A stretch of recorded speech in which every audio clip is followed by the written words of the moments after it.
pour la drogue et le crime, à retenir notamment cette comparaison mentionnée dans ce rapport. Au Maroc, 47 500 hectares sont consacrés à la culture du cannabis contre 12 000 hectares seulement en Afghanistan. Nabil Kitouni. Ce n'est un secret pour personne de savoir que les autorités algériennes ont effectué des saisies records de drogue à l'ouest et dans le sud-ouest du pays. Rien que durant le premier semestre 2013, 78 tonnes de kiff traités ont été interceptées en provenance en grande majorité du Maroc.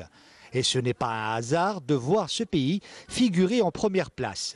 Catégorie plus grand producteur et exportateur de résine de cannabis au monde.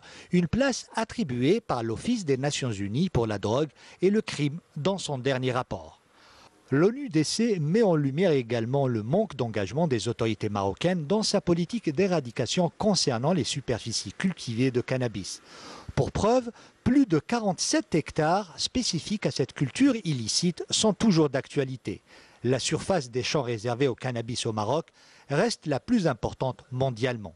En rédigeant ce texte accablant pour le Maroc, l'organisme onusien souligne en parallèle les dangers du trafic de stupéfiants pour les pays vulnérables de la région, notamment les pays de l'Afrique de l'Ouest et la bande du Sahel africain.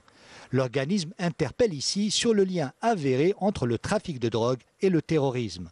De son côté, le département américain ne cesse de tirer la sonnette d'alarme quant aux dangers de la drogue provenant du royaume marocain. Le département souligne, entre autres, que la culture de cannabis dans ce pays demeurait une culture de rente importante. Se voulant plus exhaustif, le texte révèle que la culture de cannabis représente 3% du PIB agricole du royaume marocain. Les États-Unis ne sont pas les seuls à s'inquiéter. D'autres voix dans le monde expriment leurs craintes quant à la prolifération des réseaux mafieux transfrontaliers, engendrant l'insécurité, l'instabilité et l'évolution du phénomène de la délinquance. Un phénomène qui prend des proportions inquiétantes. Et puis dans le dossier du Sahara occidental occupé, la MINURSO demeure la seule mission contemporaine de maintien de la paix sans un mandat de surveillance des droits de l'homme.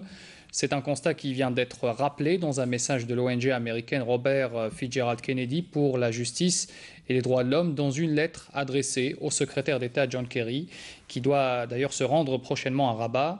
L'ONG prône avec insistance l'intégration d'un mécanisme de surveillance des droits de l'homme à l'occasion du renouvellement du mandat de la MINURSO en avril 2014 par le Conseil de sécurité de l'ONU.